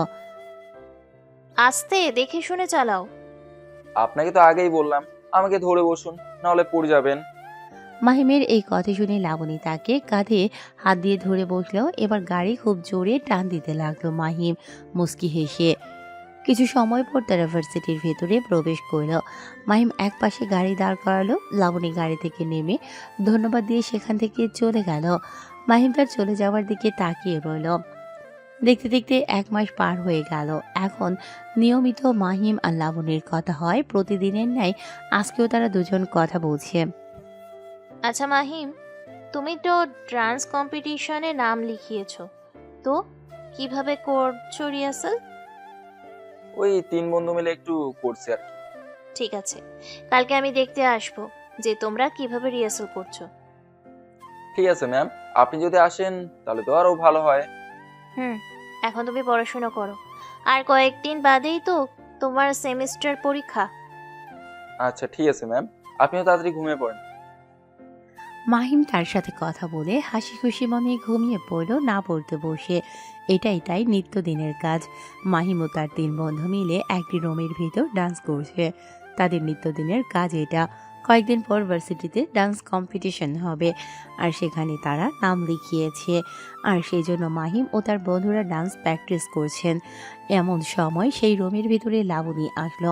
লাবণীকে পাশ থেকে তারা নাচ থামিয়ে দিল। আপনি এখানে ভুল করে এখানে চলে আসেছেন নাকি? আরে না, আমি দেখতে আসলাম তোমরা কিভাবে নাচ করছো, কিন্তু আমি এসে যা দেখলাম সেটা দিয়ে তোমরা কখনো কম্পিটিশনে ফার্স্ট হতে পারবে না। তাহলে আপনি আমাদেরকে শিখিয়ে দিন কিভাবে নাচ করব। তাই নাকি? আমি যেভাবে নাচ করব তোমরা সেভাবে করতে পারবে? যদি করতে পারো তাহলে নিশ্চিত ধরে রাখো তোমরাই ফার্স্ট হবে। আপনি যদি আমাকে শিখিয়ে দেন তাহলে তো খুবই ভালো হয়। কি বলছিস তোরা? মাহিমের কথায় তার বন্ধুরা সম্মতি জানালো। লাবণী তার কাঁধের ব্যাগ রেখে দিয়ে তাদের 4 জনের সামনে দাঁড়ালো এবং খুব সুন্দর করে নৃত্য করতে লাগলো। লাবণীর নাচ দেখে তো তারা 4 জনেই ফিদা হয়ে গেছে। লাবণী যে এত সুন্দর নাচ করতে পারে তারা 3 জন ভাবতেই পারেনি। লাবণীর নাচ শেষ হলে তারা 4 জন হাততালি দিতে লাগলো। ম্যাম, আপনি তো খুব সুন্দর নাচ করতে পারেন। এত সুন্দর নাচ কোথা থেকে শিখলেন? সেটা অনেক বড় কাহিনী। তোমরা কি আমার এই নাচ শিখবে? শিখবো না কেন? অবশ্যই শিখবো আমরা। আপনি শুধু আমাদের শিখিয়ে দিন কিভাবে কোন স্টেপ করব। এবার লাবণী তাদের নাচ শেখাতে লাগলো, কয়েকটি স্টেপ শিখিয়ে দিল। আজকে এই স্টেপগুলো প্র্যাকটিস করো এবং এইগুলো আয়ত্ত নিয়ে নাও। আমি আবার কালকে এসে বাকি স্টেপগুলো শিখিয়ে দিব। Okay ma'am. লাবণী নিজের ব্যাগ নিয়ে সেই রুম থেকে বেরিয়ে গেল। তারা 4 বন্ধু নিজেদের মাঝে ঠিক করতে লাগলো। দোস্ত, ম্যাম তো মনে হচ্ছে তোর ওপর ফিদা হয়ে গেছে, এই জন্য তুই একবার বলাতে এখানে চলে এসেছে। আমার মনে আছে, এবার তোর মনের কথা বলে দেওয়া উচিত ম্যামকে। ডান্স কম্পিটিশন শেষ হলে নিজের মনের কথা বলে দেব। ঠিক আছে, তাড়াতাড়ি কর, না হলে আবার পস্তাতে হবে। তারা নাচ করতে লাগলো এবং বিভিন্ন কথা বলতে লাগলো। পরপর 3 দিন লাবণী তাদের নাচ শিখিয়ে দিল। তারা খুব ভালো মতো নাচ শিখে নিয়েছে। তোমরা খুব ভালো করে নাচ শিখে গিয়েছো। আমি আশা করছি কালকেই তোমরা ফার্স্ট প্রাইজ পাবে। ম্যাম, আপনি আমাদের উপর ভরসা রাখতে পারেন। দেখবেন কালকে প্রাইজ আমরাই পাবো। সন্ধ্যাবেলায় মাহিম লাবণীকে বাইকে করে তার বাড়ির সামনে রেখে আসলো এবং নিজ বাড়ির উদ্দেশ্যে রওনা দিল। তারপর মাহিম বাসায় চলে গেল। লাবণী নিজের বাসার গেট দিয়ে ভিতরে প্রবেশ করলো। বড় বাসা, বিলাসবহুল বাড়ি লাবণীদের। কলিং বেল চাপ দেওয়ার সাথে সাথে লাবণীর মা দরজা খুলে দিল। আসছিস তুই? তাড়াতাড়ি ফ্রেশ হয়ে নিচে আয়, তোর সাথে জরুরি কথা আছে। আচ্ছা মম, ঠিক আছে, আমি ফ্রেশ হয়ে আসছি। লাবণী উপরে চলে গেল। রেহানা বেগম নিজের রুমে চলে আসলো। এসে দেখলেন আশরাফ সাহেব বসে আছেন। লাবণী বাসায় চলে এসেছে, তুমি তাড়াতাড়ি ছবি নিয়ে নিচে আসো। আচ্ছা ঠিক আছে, তুমি আমাদের জন্য গরম করে কফি বানাও, আমি আসছি। আচ্ছা ঠিক আছে, তাড়াতাড়ি এসো। রেহেনা চলে গেল। আশরাফ সাহেব কিছু সময় একটি ছবির দিকে তাকিয়ে রইল। তারপর সেটা নিজের পকেটে রেখে রুম থেকে বেরিয়ে পড়ল অন্যদিকে। লাবণী ফ্রেশ হয়ে নিজের পোশাক চেঞ্জ করে নিল। আয়নার সামনে দাঁড়িয়ে নিজের চুল ঠিক করতেছিল আর মনে মনে বলতে লাগলো, আমার সাথে গুরুত্বপূর্ণ কথা, তার মানে আজকেও আমার জন্য বিয়ের কথা তুলবে। এটা আর ভালো লাগে না। কত করে বলি যে আপাতত বিয়ে হবে না আমার দ্বারা। লাবণী বকবক করতে করতে নিজের টুল ঠিক করে রুম থেকে বেরিয়ে পড়ল। নিচে এসে দেখলো যে তার বাবা বসে খবরের চ্যানেল দেখছে। চলে আসছিস মা, বস আমার পাশে। নিজের বাবার কথা শুনে লাবণী তার বাবার পাশে বসল। আশরাফ সাহেব নিজের মেয়ের মাথায় হাত বুলিয়ে দিল। এমন সময় রেহেনা কিচেন থেকে 3 কাপ কফি নিয়ে আসলো। নাও কফি। 3 জন কফি নিয়ে পান করতে লাগলো। এমন সময় লাবণী বলল, আমাকে তুমি কি বলবে এখন বলো। দেখ, তোরে অনেক দিন থেকেই বলেছি বিয়েটা করে নে। বিদেশ থেকে এসে তো আমাদের কথা শুনছিস না, কিন্তু আমরা আজ তোর কথা শুনবো না। তোর বিয়ে আমি ঠিক করে ফেলেছি। কিন্তু বাবা, সেটা আমাকে জানানোর দরকার মনে করলে না? আমার ভালো মন্দ পছন্দের একটা জিনিস আছে না? তোকে অনেক করে বলেছি, আমাদের কথা তো শুনিস না। বাবা, আমি একজনকে পছন্দ করি, আর বিয়ে করে তাকেই করব। মানে এতদিন তোমাকে বিয়ের কথা বলছি, তাহলে সেটা আমাদের জানাতে পারতে, তাহলে জানাওনি কেন? এখন বিয়ে ঠিক করে ফেলেছি, আর তোমার সেই ছেলের সাথেই বিয়ে হবে। তাছাড়া যার সাথে বিয়ে ঠিক করেছি তার সাথে তোমার বিয়ে আমি সেই ছোটবেলা থেকেই ঠিক করে রেখেছি। কি? আর আমাকে বলনি কেন? তোকে বলতে চেয়েছিলাম, কিন্তু তুই তো দেশের বাইরে চলে গেলি। যাই হোক, এই দেখ ছেলের ছবি। এটা বলে আশরাফ নিজের পকেট থেকে একটি ফটো রাখলো উল্টো করে। বাবা, আমি এই ছেলেকে বিয়ে করতে পারবো না। আমি একজনকে পছন্দ করি। ওইসব বাদ দাও, তুমি ছবিটি দেখো, নিশ্চয়ই পছন্দ হবে তোমার। ধুর, আর এই বাড়িতে থাকবো না, কাল সকালে উঠে চলে যাব। এটা বলে লাবণী কফির কাপ রেখে সেখান থেকে উঠে চলে যেতে নিল, কিন্তু লাবণীর মা তাকে ডেকে ছবি নিয়ে যেতে বলল। একবার তো ছবি নিয়ে গিয়ে দেখ, যদি পছন্দ না হয় তারপর না অন্য কিছু ভেবে দেখা যাবে। লাবণী রাগ দেখিয়ে আবার ঘুরে এসে ছবিটা নিয়ে গেল দুমড়ে মুচড়ে। এই মেয়েটাকে নিয়ে আর পারি না, কখন যে কি করে। ওগো, ও যদি আবার কাল সকালে বাড়ি থেকে চলে যায়? আরে যা, না দেখেই নিয়ে ছেলেকে, তার পছন্দ হবেই না। হবেই, আমার কথা মিলিয়ে নিও। লাবণী রাগ দেখিয়ে চলে গেল নিজের রুমে। তারপর বিছানায় গিয়ে উপর হয়ে শুয়ে পড়ল। নিজের ফোন হাতে নিয়ে দেখলো যে মাহিম ফোন করেছিল, তাই লাবণী ব্যাক করলো। সাথে সাথে মাহিম ফোন রিসিভ করলো। মনে হচ্ছে ফোনের কাছে বসেছিল। তুমি মনে হচ্ছে ফোনের কাছে বসেছিলে যে আমি কখন ফোন ব্যাক করব। হ্যাঁ, কয়েকবার ফোন দিয়েছি, কিন্তু আপনাকে তো পাচ্ছি না। কোথায় ছিলেন ম্যাম? ফোন ধরছেন না, আমার অনেক চিন্তা হতেছিল। আমি ফোন ধরিনি তাই এত চিন্তা? আমি তোমার কি হই যে তুমি আমার জন্য চিন্তা করবে? আসলে মাহিম কিছু বলতে গিয়েও থেমে গেল, কারণ সে আজ কিছু বলতে চায় না।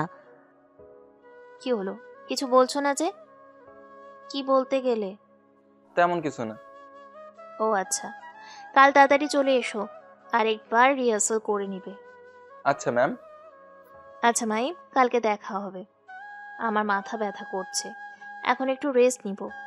অন্যদিনের তুলনায় তারা দুজন আরো কম কথা বলল।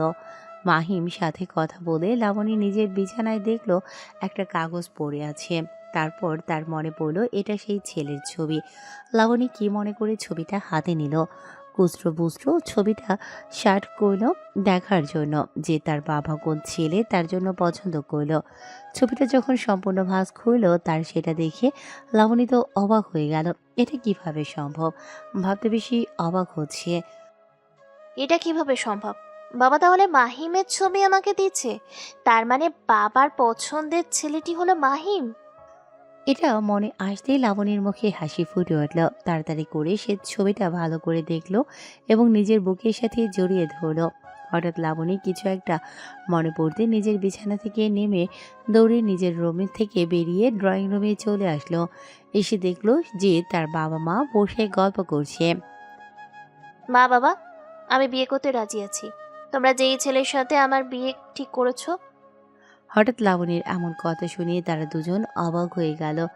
যে মেয়ে একটু আগে রাগ দেখিয়ে এখান থেকে চলে গেল, আর সে কিনা একটু সময় বাদেই এসে বিয়ের জন্য রাজি আছে বলছে। তুই সত্যি বলছিস নাকি আমরা ভুল কিছু শুনছি? না মা, তোমরা ভুল কিছু শুনছো না। আমি বিয়ে করতে রাজি আছি। মাহিমকে আমি বিয়ে করব। কিন্তু মাহিমকে তোমরা কিভাবে চিনো? আরে মাহিম হলো তোর সাগর আঙ্কেলের ছেলে। বিদেশে গিয়ে তো সবাইকে ভুলে গেছিস, কারোর সাথে যোগাযোগও রাখিস না। সে যাই হোক, আজ কয়েকদিন দেখছি তুই মাহিমের সাথে ঘুরে বেড়াচ্ছিস, তাই বিয়েটা দিয়েই ঠিক করলাম। আমার সাথে যে মাহিমের বিয়ে, সেটা কি মাহিম জানে? না, তোকে জানানো হয়নি। তাহলে সাগর আঙ্কেলকে বলে দাও মাহিমকে কিছু না জানাতে। কিন্তু এটা কেন বলবো? উফ বাবা, আমি যেটা বললাম সেটা করবে, নাকি আমি আবার রেগে যাব? আচ্ছা, ঠিক আছে, আমি ফোন করে সব বলছি। তবুও তুই রেগে যাস না। আমি এখানে বসছি, তুমি ফোন করে এখনই জানিয়ে দাও। লাবণীর জেদ করে তার বাবার পাশে বসে পড়ল। আশরাফ নিজের ফোন বের করে সাগরকে ফোন করলো এবং লাবণীর কথা বলল। সাগর সাহেব ও লাবণীর কথায় রাজি হয়ে গেল। তারা কেউ বুঝতে পারছে না লাবণীর মনে কি চলছে। এখন শুধু সময়ের অপেক্ষা, সামনে কি হতে চলেছে। আজ ডান্স কম্পিটিশন, তাই মাহিম আর তার বন্ধুরা অনেক আগেই চলে এসেছে। তারা এসে একটু রিহার্সাল করে নিল। লাবণী ঠিক সময় চলে আসলো। তোমাদের আর প্র্যাকটিস করতে হবে না, অনেক হয়েছে। ইনশাল্লাহ তোমরা প্রথম হবে। এখন রেডি হয়ে নাও, স্টেজে গিয়ে দেখা হবে। আমি এখন যাই। লাবণী তাদের বেস্ট অফ লাক বলে সেখান থেকে চলে গেল। মাহিম ও তার বন্ধুরা রেডি হয়ে নিল। এক এক করে সবাই স্টেজে হাজির হয়ে গেল। প্রধান দর্শক ছাড়াও আরো অনেকেই উপস্থিত হলো। আজকে আমাদের এখানে ডান্স কম্পিটিশন হবে, আর আপনাদের সামনে উপস্থিত আছেন দেশের নামকরা বিজনেসম্যান ও ভার্সিটির প্রফেসর। তাছাড়া এখানে উপস্থিত আছেন জুরি বোর্ড, যাদের সিদ্ধান্ত চূড়ান্ত বলে গণ্য করা হবে। একজন মাইকে করে ঘোষণা করে দিল। সবাই লাইনে দাঁড়ালো। প্রথমে 3 জন মেয়ে আসলো। তারা খুব সুন্দর নাচ করলো। নিজেদের নাচ শেষ করে তারা পাশে গিয়ে দাঁড়ালো। এভাবে কয়েক দল পর মাহিম আর তার বন্ধুরা আসলো স্টেজে। একটি গান শুরু করলো। মাহিম লাবণীর দিকে তাকালো। লাবণী ইশারা দিয়ে বেস্ট অফ লাক বলল। মাহিম ও তার বন্ধুরা নাচ শুরু করলো। দর্শকেরা হাততালি দিতে লাগলো। কেউ কেউ আবার শীষ বাজাতে লাগলো। নিজেদের নাচ শেষ করে তারা অন্যদের মতো পাশে দাঁড়ালো। এক এক করে সবার নাচ শেষ হলো।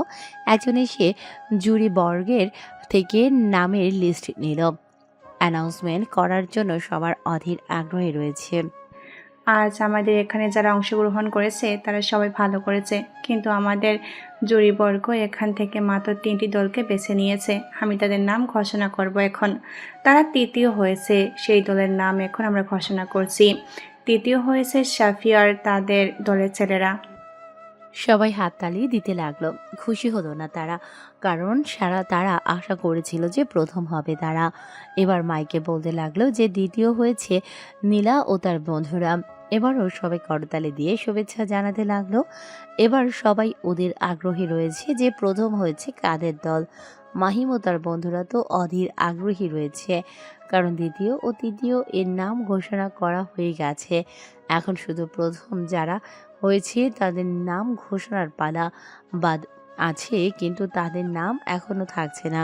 প্রথম হয়েছে। একটু থামলো। মেয়েটি সবার দিকে তাকিয়ে দেখলো কেমন আগ্রহ নিয়ে তাকিয়ে আছে তার দিকে। এটা দেখে মেয়েটি মুচকি হাসলো এবং নাম ঘোষণা করলো। প্রথম হয়েছে মাহিম ও তার বন্ধুরা। এটা শুনে তো মাহিম ও তার বন্ধুরা লাফ দিয়ে একে অপরকে জড়িয়ে ধরলো। তারা তো অনেক খুশি হয়ে গেছে। তারা ভাবতে পারছে না যে তারা 4 জন প্রথম হবে।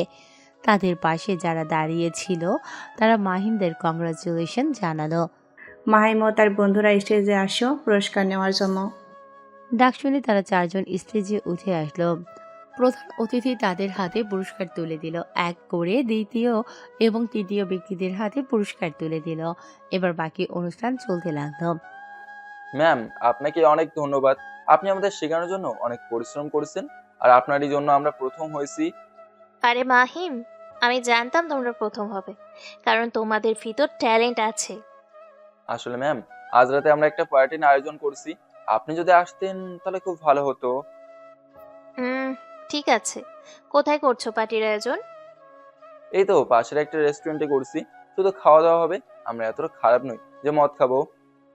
ওকে, সঠিক টাইমে আমাকে পিক আপ করতে চলে এসো আমার বাড়ির সামনে। আচ্ছা। লাবণী ভার্সিটি থেকে বেরিয়ে গেল। মাহিম ও তার বন্ধুরা খুশি মনে সেখান থেকে চলে গেল। মাহিম নীল পাঞ্জাবি পরে চুলগুলো ভালো করে ঠিক করে রুম থেকে বের হলো। তাকে দেখে তো তার বোন অবাক হয়ে গেল এবং নিজের ভাই এত সুন্দর করে যাচ্ছে কই। কিরে ভাইয়া, এখন কোথায় যাচ্ছিস? বন্ধুদের সাথে একটু খাওয়া দাওয়া আছে, তাই বাইরে যাচ্ছি। আমার জন্য বাইরে থেকে ফুচকা নিয়ে আসবে? মনে থাকলে নিয়ে আসবো, এখন সামনে থেকে সর। মায়াকে পাশ কাটিয়ে মাহিম নিজের বাসা থেকে বেরিয়ে গেল। নিজ থেকে নিজের বাইক নিয়ে নিজের বাড়ি থেকে বের হলো। সোজা এসে লাবণীর বাসার সামনে থামলো, ফোন বের করে লাবণীকে কল করলো।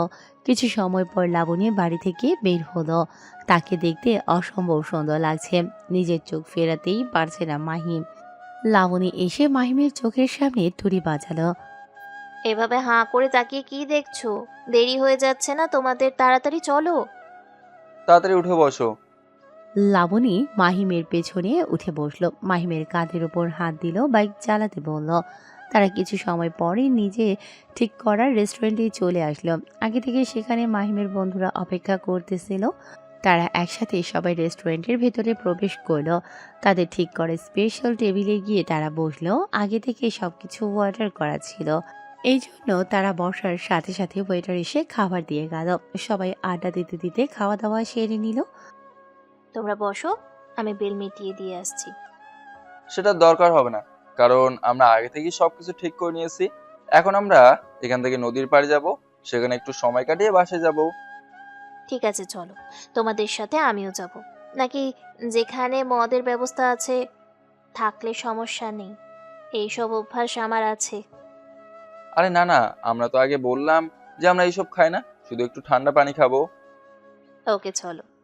তারা আবার রওনা দিল। লাবণী মাহিমের বাইকের পেছনে বসল। এটা মাহিমের খুব ভালো লাগছে যে লাবণীকে নিজের বাইকের পেছনে নিয়ে বসিয়ে ঘুরে বেড়ানো হচ্ছে। কিছু সময় পর তারা নদীর পাড়ে চলে আসলো। আগে থেকেই একটা নৌকা ঠিক করা ছিল। তারা সেই নৌকায় উঠলো এবং মাঝিকে বলে নদীর মাঝখানে গেল। নৌকার চারিপাশে অন্ধকার। মাহিম, আমরা কোথায় যাচ্ছি? আমি কিন্তু সাঁতার জানি না। কোনো ব্যাপার না, আমরা আছি ম্যাম। তারা কথা বলতে বলতে নদীর মাঝে চলে আসলো। হঠাৎ নৌকায় চারপাশে আলো জ্বলে উঠল। লাবণী খেয়াল করলো মাহিম তার সামনে বসে আছে আর তার হাতে একতোড়া ফুল। আপনাকে যখন প্রথম দেখছি তখনই নিজের অজান্তেই আমার মন আপনাকে দিয়ে দিয়েছি, ভালোবেসে ফেলেছি নিজের থেকেও বেশি। আপনি কি আমাকে আপনার মনে অধিকার দেবেন? বিয়ে করবেন আমাকে? মাহিমের কথা শুনে লাবণী কি বলবে তার মাথায় আসে না। হঠাৎ লাবণী তার হাত থেকে ফুল নিল। মাহিম তো খুশি হয়ে গেল, কিন্তু হঠাৎ তার মনটা ভেঙে গেল, কারণ নদীর মাঝখানে নৌকার উপরে মাহিম, লাবণী আর তার বন্ধুরা। হঠাৎ নৌকায় আলো জ্বলে উঠল। লাবণী নিজের সামনে তাকাতেই অবাক হয়ে গেল, কারণ মাহিম তার সামনে হাঁটু গেড়ে বসে আছে ফুল হাতে নিয়ে। লাবণীকে নিজের দিকে তাকাতে দেখে মাহিম নিজের মনের কথা বলে দিল। লাবণী তো তার দিকে অবাক হয়ে তাকিয়ে আছে। তাকিয়ে থাকা দেখে মাহিম তাকে বলল। ম্যাম, ফুলটা নিয়ে উত্তরটা দিবেন? মাহিমের কথা শুনে লাবণীর ধ্যান ভাঙল। এবার সে রেগে বলল। মাহিম, আমি তোমার থেকে এটা আশা করি নাই। আমি তো ভাবতাম তুমি আমাকে বন্ধু মনে করে ফাজলামি করো, কিন্তু এখন দেখছি অন্য কিছু। ম্যাম, আমি আপনাকে অনেক ভালোবাসি। আপনাকে ছাড়া আমার এই জীবন বেঁচে থাকা সম্ভব নয়। এইসব ভালোবাসা আমাকে দেখিও না। তাছাড়া আমার বিয়ে আগামী সপ্তাহে, তাই আমার থেকে দূরে থাকা ভালো। লাবণী ফুল নিল না, বরং নিজে ব্যাগ থেকে একটা বিয়ের কার্ড বের করে ধরল। এই নাও, এটা বিয়ের কার্ড, এখানে সব লেখা আছে। মাহিমের চোখ থেকে পানি গড়িয়ে পড়ল, তার হাত থেকে ফুল পড়ে গেল। মাহিমের বন্ধুরা তাকে ধরল। মাহিম তাদের থেকে নিজেকে ছাড়িয়ে নিয়ে উঠে দাঁড়ালো, লাবণীর একদম কাছে চলে গেল। ম্যাম, আমি সত্যি আপনাকে নিজের থেকেও বেশি ভালোবাসি, সেটা আপনি কেন বুঝতে পারছেন না? দেখো, তুমি আমার জুনিয়র, তাই এইসব ভূত মাথা থেকে ঝেড়ে ফেলো। তোমাদের সাথে আসাই আমার ভুল। এক্ষুনি আমাকে নদীর পাড়ে নিয়ে চলো। তোমাদের সাথে আমি এক মুহূর্ত থাকতে চাচ্ছি না। মাহিম লাবণীর মুখের দিকে কিছু সময় তাকিয়ে রইল, তারপর মারুফকে ইশারা দিল নদীর পাড়ে যাওয়ার জন্য। মাহিমের কথা মতো তারা পাড়ে চলে আসলো। এক এক করে সবাই নৌকা থেকে নামলো। লাবণী যাবার আগে তাদের সবাইকে বলে গেল। তোমাদের সবাইকে আমার বিয়েতে আমন্ত্রণ রইল। আশা করছি সবাই যাবে। আর হ্যাঁ, গিয়ে যেন কোনো সিন ক্রিয়েট না করো। লাবণী চলে গেল। মাহিম তার চলে যাবার দিকে তাকিয়ে রইল। রাজু এসে মাহিমের কাঁধে হাত রাখলো। হয়তো সে তোর কপালে ছিল না, এই জন্য তোর হয়নি। সে রাজুর কথা শুনে মাহিম তাকে জড়িয়ে ধরে কান্না করতে লাগলো। মাহিমের বন্ধুরা তাকে সান্ত্বনা দিতে লাগলো। অনেক রাত হয়েছে কিন্তু মাহিম বাসায় ফিরেনি। এটা নিয়ে মিলি অনেক চিন্তা করতে লাগলো।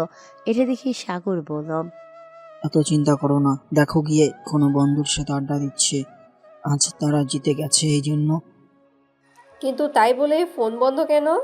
আগে তো এমন হয়নি। সাগরের কথা শুনে তিনি খুব জলদি করে মারুফের নাম্বারে কল করলো। কিছুক্ষণ বাদে মারুফ ফোন ধরলো। হ্যালো আন্টি, বলেন। মারুফ, মাহিম আছে তোমার সাথে? জি আন্টি, আজ আমরা 4 বন্ধু একসাথে আছি। মাহিমের কাছে দাও তো। মাহিমের ফোন বন্ধ বলছে কেন? আসলে মাহিমের ফোনে চার্জ শেষ, এই জন্য। তাছাড়া মাহিম ঘুমাচ্ছে, আমি কি ডেকে দিব? না থাক, এখন ঘুমাচ্ছে ঘুমাক, কিন্তু কাল সকালে তাড়াতাড়ি বাসে চলে আসতে বলবে। মারুফের সাথে কথা বলে ফোন কেটে দিল। সাগরকে তিনি বলে দিলেন মাহিম তার বন্ধুদের সাথে আছে। তারা দুজন ঘুমোতে গেল। অন্যদিকে মাহিমের চোখে ঘুম নেই। নির্ঘুম রাত পাড়ি দিতে হচ্ছে। তার ব্যালকনিতে আকাশের দিকে তাকিয়ে আছে। হাতে সিগারেট জল করছে, মাঝে মাঝে সিগারেটে টান দিচ্ছে। এইভাবে সে এক প্যাকেট সিগারেট শেষ করে ফেলছে। রুমের ভেতর থেকে হাবিব ফিরে আসলো। তুই এত সিগারেট খাস না, তুই জীবনও এত খাসনি। আজ আমাকে বাধা দিস না, তোরা গিয়ে ঘুমা, আমাকে ডিস্টার্ব করিস না। এত সিগারেটের গন্ধ কি রুমে থাকা যাচ্ছে? মাহিম তার কথায় পাত্তা দিল না। নিজে গভীর চিন্তায় মগ্ন। লাবণী নাস্তার টেবিলে বসে আছে। রাতে তার ঘুম হয়নি, কারণ মাহিমকে যে সে কষ্ট দিয়ে এসেছে। মাহিম কেমন আছে এটা ভাবতেই তার বুক কেঁপে উঠছে বারবার। কি হলো? তুই কি নিয়ে চিন্তা করছিস? না আব্বু, কিছু না। তোর বিয়ের দাওয়াত সবাইকে দেওয়া হয়ে গেছে, তুই কি আর কাউকে দিবি? না বাবা। তারা কথা বলতে লাগলো। অন্যদিকে সকাল 10টায় মাহিম নিজের ফ্ল্যাটে চলে আসলো। মায়া দরজা খুলে দিলে নিজের ভাইকে দেখে অবাক হয়ে গেল। তাকে একদম বিধ্বস্ত লাগছে। এমন দেখে মায়া তাড়াতাড়ি তার মা বাবাকে ডাকলো। মায়ার ডাক শুনে তারা নিজেদের রুম থেকে বেরিয়ে আসলো। মাহিম, তোর কি হয়েছে বলতো? রাতে কি ঘুমাসনি? তোর চোখ মুখ এমন লাগছে কেন? আমার কিছু হয়নি মা, কাল একটু আড্ডা দিছি জেগে থেকে, তাই আমি এখন গিয়ে ঘুমাবো, কেউ ডিস্টার্ব করবে না। এটা বলে মাহিম যেই নিজের রুমের দিকে পা বাড়াবে, এমন সময় নিজের বাবার ডাক শুনে পা থেমে গেল। মাহিম, আমরা তোমার বিয়ে ঠিক করেছি, আর সামনের শুক্রবার তোমার বিয়ে। নিজের বাবার মুখে এমন কথা শুনে অবাক হয়ে তার দিকে তাকিয়ে রইল। এইভাবে অবাক হয়ে তাকিয়ে থেকে লাভ নাই, আমার বন্ধুর মেয়ের সাথে তোমার বিয়ে ঠিক করেছি। আমাকে না জানিয়ে তুমি হঠাৎ বিয়ে ঠিক করতে গেলে কেন? আমি এখন এই বিয়ে করতে পারবো না। আমি তোমার মতামত জানতে চাইনি, আমি শুধু তোমাকে জানিয়ে রাখলাম নিজেকে প্রস্তুত রাখার জন্য। আমি এখনো পড়াশোনা শেষ করিনি, তারপর আবার বিয়ে করব, পারবো না আমি। তুই কি কাউকে পছন্দ করিস? মায়ের কথা শুনে মাহিম কোনো এক ভাবনার মাঝে পড়ে গেল। ছেলেকে এইভাবে ভাবতে দেখে মিলি ভ্রু কুঁচকে তাকালো। আবার তাকে জিজ্ঞেস করলো। মায়ের কথায় মাহিম ভাবনা থেকে বেরিয়ে এসে বলল, আমার কাউকে পছন্দ নেই। তাহলে বিয়ে করতে সমস্যা কি? তাছাড়া আমি সবাইকে জানিয়ে দিয়েছি তোর বিয়ে। এখন যদি রাজি না হস তাহলে আমার মরা মুখ দেখবি। সবকিছু কি শুধু মাহিমের সাথে হওয়া লাগে? নিজের মায়ের মুখের দিকে তাকিয়ে রইল। তারপর বিয়েতে সম্মতি দিয়ে জোর পায়ে হেঁটে নিজের রুমে চলে গেল আর ধপ করে দরজা লাগিয়ে দিল। সবাই কেঁপে উঠল। মা, তুমি খুব জিনিয়াস। কিভাবে ভাইয়াকে বিয়েতে রাজি করিয়ে নিলে? বেশি কথা না বলে তোর ভাইয়ের জন্য খাবার নিয়ে যা। আর সাগর, তুমি ওদিক সব ঠিক আছে নাকি দেখো। আর বাসা সাজানোর জন্য মানুষ আসলো না তো? খুব তাড়াতাড়ি চলে আসবে, তবু আমি ফোন করে দেখছি আর একবার। অন্যদিকে মাহিম নিজের রুমে বসে আছে। একের পর এক সিগারেট খেয়ে চলেছে। হাতে তার নিজের ফোন আর ফোনে লাবণীর পিক, যেটার দিকে গভীরভাবে তাকিয়ে আছে মাহিম। মুখে তার মলিন হাসি। আর কিছুদিন পর এই মেয়েটা অন্যের ঘরের বউ হবে, ভাবতেই অবাক লাগে। আমার সব আশা শেষ। আমি তো তোমাকে ভালোবাসি, তাহলে বাবা মায়ের পছন্দের মেয়েকে কিভাবে বিয়ে করে সুখে থাকবো? পালিয়ে যেতে পারছি না, কারণ মা নিজের মরার দিব্যি দিচ্ছে। মাহিমের ভাবনার মাঝে হারিয়ে গেছে। হঠাৎ ঠোঁটে ছ্যাঁকা লাগতেই উহ বলে ভাবনা থেকে বেরিয়ে আসলো। মাহিম শুধু মার্কেটে গিয়েছিল, তাছাড়া রুম থেকে বের হচ্ছে না। আজ তার গায়ে হলুদ, কিন্তু এদিকে তার কোনো খেয়াল নেই। দরজা বন্ধ করে বসে আছে। এমন সময় তার বন্ধুরা তাকে ডাকতে লাগলো। তাড়াতাড়ি দরজা খোল, গায়ে কি হলুদ দিবি না? মেয়ের মতো ঘরবন্দি হয়ে আছিস কেন? মাহিমকে অনেক ডাকার পরও মাহিম দরজা খুলল না। এমন সময় সেখানে তার মা আসলো। মাহিম, তুই কি আমার কথা ভুলে গিয়েছিস? নিজের মায়ের কথা শুনে মাহিম দরজা খুলে দিল, গিয়ে আবার বিছানায় বসলো। তার বন্ধুরা রুমে প্রবেশ করলো। মাহিমকে অনেক জোর করে লুঙ্গি পরিয়ে গায়ে হলুদ দিতে লাগলো। আজ মাহিমের বিয়ে, কিন্তু তার মন নিজের বিয়েতে নেই। লাবণী আজ অন্যের ঘরে চলে যাবে, এটা ভাবতেই বুক ফেটে যাচ্ছে। সবাই গাড়িতে করে একটা রিসর্টে চলে আসলো। সবাই বর আসে বলে চিল্লাতে লাগলো। গুরুজনরা এসে মাহিমকে ভেতরে নিয়ে গেল, বরের আসনে তাকে বসিয়ে দিল। কিছু সময় পর কাজী মেয়ের রুম থেকে বেরিয়ে মাহিমের কাছে আসলো। সব কথাবার্তা ঠিক করে মাহিমকে কবুল বলতে বলল। মাহিম সেটা না বলে তার মায়ের মুখের দিকে তাকালো। তার মা মাথা নাড়িয়ে হ্যাঁ বলল। কিরে শালা, মেয়ে মানুষের মতো চুপ করে আছিস কেন? সবাই কি ভাবে বল তো? কাজী যেটা বলছে সেটা বল। রাজুর কথা শুনে মাহিম কবুল বলে দিল। সবাই আলহামদুলিল্লাহ বলে উঠল। এরপর মোনাজাত করে সবাই দোয়া করতে লাগলো। বিয়ে পড়ানো শেষ হলে কন্যাকে এনে মাহিমের পাশে বসিয়ে দিল। বউয়ের মাথায় বড় ঘোমটা, তাই কেউ চেহারা দেখতে পারল না। কনের কাজিন এসেই তার মাথার ঘোমটাটা তুলে দিল। মাহিমের বন্ধুরা তাকে দেখে তো অবাক হয়ে গেল, কারণ দোস্ত, তোর কার সাথে বিয়ে হচ্ছে জানিস? কার সাথে আবার? আমার বাবার বন্ধুর মেয়ের সাথে। দোস্ত, ভাবির দিকে তাকা, দেখবি তুই ক্রাশ খেয়ে যাবি। সেটা দরকার হবে না, সবাই খেতে গেছে, তুইও যা। আমরা তো তোর সাথেই খেয়েছি, আর খেতে ইচ্ছে করছে না। মাহিম আর কথা বাড়ালো না। সে এক দৃষ্টিতে তাকিয়ে আছে সামনে। সবাই তাদের ছবি তুলছে। দেখতে দেখতে বিকেল হয়ে গেল। এবার বউ নিয়ে যাওয়ার পালা। বউ নিজের পরিবারের সবার কাছে গিয়ে কান্না করতে লাগলো। এইসব দেখার ইচ্ছে মাহিমের একদম নেই, তাই সে আগেই গাড়িতে উঠে বসলো। কিছু সময় পর মেয়েটিকে তুলে দেয়া হলো। সে এখনও কান্না করেই যাচ্ছে। মাহিম তার দিকে না তাকিয়ে নিজের রুমাল এগিয়ে দিল চোখ মুছে দেওয়ার জন্য। মাহিমদের বাসার সামনে এসে গাড়ি থামলো। সবাই গাড়ি থেকে নেমে বরের গাড়ির সামনে এসে দাঁড়ালো। মাহিমের মা তাড়াতাড়ি করে মিষ্টি নিয়ে আসলো। মাহিম কারোর সাথে কোনো কথা না বলে বাড়ির দিকে হাঁটা দিল। সবাই তার চলে যাওয়ার দিকে তাকিয়ে আছে। মিলি নিজেই বৌমাকে মিষ্টি খাইয়ে বাড়ির ভেতরে নিয়ে গেল।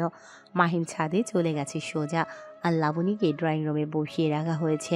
এমন সময় মাহিমের এক চাচি এসে সবার সামনে বলল, আমার মাহিমের থেকে মেয়ের বয়স তো বেশি মনে হচ্ছে। এ তুমি কি দেখে ছেলের বিয়ে দিলে? দেখো বউ, আমার ছেলের বিয়ে আমি যার সাথে দেই না কেন সেটা আমার ব্যক্তিগত ব্যাপার। এই জন্য হয়তো মাহিম মেনে নেয়নি, তার আচরণ দেখেই মনে হচ্ছে। এই বিষয়ে একটা কথাও শুনতে চাই না। রাত 12টা বেজে গেছে, কিন্তু মাহিম এখনো রুমে যায়নি। ছাদে দাঁড়িয়ে আছে। তার বন্ধুরা অনেক সময় থেকে বোঝাচ্ছে, কিন্তু কাজ হচ্ছে না। দোস্ত, তুই রুমে যা, গেলেই চমকে যাবি, কি সুন্দর আমাদের ভাবি। তোরা চুপ কর তো। এই মন লাবণীকে দিয়েছি, তাই অন্যজনের কথা ভাবতে চায় না। এমন সময় মা উপরে আসলো। নিজের ছেলেকে খুব রাগ করলো। মাহিম, এখনো দাঁড়িয়ে আছো কেন? তাড়াতাড়ি রুমে যাও। মাহিম মায়ের ঝাড়ি শুনিয়ে দ্রুত নিচে নেমে গেল। নিজের রুমের সামনে এসে অবাক হয়ে গেল, কারণ তার কাজিনরা দাঁড়িয়ে আছে। ভাইয়া, তাড়াতাড়ি আমাদের 10,000 টাকা দাও, না হলে ঢুকতে দিব না। না দিলেই ভালো, আমি তাহলে চলে যাচ্ছি। মাহিম যখন পা বাড়াবে তখন তার বোন দরজা ছেড়ে দিল। ঠিক আছে, তোর টাকা দিতে হবে না, তুই রুমে যা। সবাইকে কিছু বুঝিয়ে মায়া চলে গেল। মাহিম নিজের রুমে প্রবেশ করলেও দরজা লাগিয়ে একটু হেঁটে যেতেই বিছানার ওপর ঘোমটা মাথায় দিয়ে একজন নারীকে বসে থাকতে দেখল, যে কিনা তার বউ, কিন্তু এখন পর্যন্ত তার মুখ দেখেনি। প্রয়োজন মনে করল না। মেয়েটি এসে মাহিমকে সালাম করতে গেল, কিন্তু মাহিম বাধা দিল। দেখুন, আপনি সব সময় আমার থেকে দূরে থাকবেন। আপনার প্রতি আমার কোনো ইন্টারেস্ট নেই। বাবা মায়ের জোরাজুরিতে বিয়ে করতে হয়েছে। তাছাড়া আমি একজনকে ভালোবাসি আর আজীবন তাকেই ভালোবাসবো। আমি কখনো আপনাকে বউয়ের মর্যাদা দিতে পারবো না। মাহিমের এই কথা বলতে দেরি কিন্তু মেয়েটি ঘুমটা নামিয়ে মাহিমের কলার চেপে ধরলো। কিছুদিন আগেই তো আমাকে ভালোবাসি বললি, তাহলে এখন আবার কোন শাকচুন্নিকে মন দিয়েছিস? মাহিম তো অবাক হয়ে গেছে, কারণ তার সামনে বউরূপে আছে লাবণী ম্যাম। আপনি এখানে? তো কাকে আশা করেছিস? আমাকে তো বিয়ে করে আনছিস, একবারের জন্য তো ঘুরে দেখলি না। আর তোর শরীর থেকে সিগারেটের গন্ধ আসছে কেন? যা তাড়াতাড়ি ফ্রেশ হয়ে আয় আর অজু করে আস। মাহিম অবাকের ব্রেশ নিয়ে ওয়াশরুমে চলে গেল। অজু করে আসলে লাবণী তার হাত ধরে জায়নামাজে নিয়ে আসলো। তারপর সালাদ আদায় করলো। নামাজ শেষে আল্লাহর দরবারে শুকরিয়া আদায় করলো। তারপর লাবণী বিছানায় বসে আছে আর মাহিম তার সামনে বসে আছে। আপনি তো অন্যজনকে বিয়ে করতে চাইছিলেন, তাহলে কিভাবে কি হলো? মাহিমকে এক এক করে সব ঘটনা খুলে বলল। মাহিম তো অবাক হয়ে শুনছে সব। সবাই এত বড় নাটক করলো আর সেটা মাহিম বুঝতেও পারেনি। সব শুনে মাহিম বলল, সবার উপরে রেগে আছি, সব থেকে বেশি আপনার উপর। এই কয়েকদিন কতটা কষ্ট হয়েছে জানেন? আপনি জানবেন কিভাবে? আপনি তো সব জানতেন, মজা মস্তি করে গেছেন হয়তো। আমিও খুব কষ্টে ছিলাম, তোমার সারপ্রাইজ দেওয়ার জন্য একটু অভিনয় করছি, দয়া করে আমাকে মাফ করে দাও। কিন্তু মাহিম কোনো উত্তর দিল না। উঠে চলে যেতে লাগলো, কিন্তু লাবণী পেছন থেকে টান মেরে বিছানায় ফেলে দিল এবং মাহিমের উপরে উঠে বসলো। লাবণী মাহিমের মুখের কাছে মুখ এনে বলল, এই কয়দিন তুমি যে কষ্ট পেয়েছো, সে কষ্ট আমিও পেয়েছি। আমিও যে তোমাকে খুব ভালোবাসি, নিজের থেকেও বেশি। খুব ভয়ে ছিলাম তুমি যদি নিজের ক্ষতি করে বসো। লাবণী এত কথা বললেও মাহিম নিজে একটা কথাও বলল না। লাবণী আবার বলল, এত অভিমান আমার ওপর, এত রাগ? ভালোবাসা দিয়ে সব রাগ অভিমান ভেঙে দিচ্ছি, দাঁড়াও। এটা বলে মাহিমের ঠোঁটে নিজের ঠোঁট বসিয়ে দিল। দেখলো মাহিম কিছু করছে না, তাই লাবণী মাহিমকে ছাড়ল না। মাহিম নিজের কন্ট্রোল হারিয়ে ফেললো, সেও রেসপন্স করতে লাগলো। তারপর চারপাশে আজানের ধ্বনি কানে আসে। ভালোবাসার রাত পার করেছে মাহিম আর লাবণী। দুজনের চোখে ঘুম নেই। মাহিমের বুকের উপর শুয়ে আছে লাবণী। আমার জানটা কি এখনো রেগে আছো? এত সুন্দর রাত উপহার দিলে, তাছাড়া আমি তোমাকে ভালোবাসি, রেগে আর থাকি কিভাবে? ভালোবাসি খুব সিনিয়র বউটারে। আমিও তোমাকে অনেক ভালোবাসি পিচ্ছি জামাইটারে। সারা জীবন আমার পাশে থাকবে তো? হুম। মাহিম শক্ত করে লাবণীকে জড়িয়ে ধরল। নিজের মনে মনে নিজের মা বাবাকে ধন্যবাদ দিল। লাবণীকে জড়িয়ে ধরে ঘুমানোর চেষ্টা করলো দুজন। কিছু সময়ের মাঝে পাড়ি জমলো ঘুমের দেশে। সবাই দোয়া করবেন তাদের দাম্পত্য জীবন যেন ভালো হয়। সত্যিকারের ভালোবাসা হলে নিজেদের মাঝে মিল হবেই।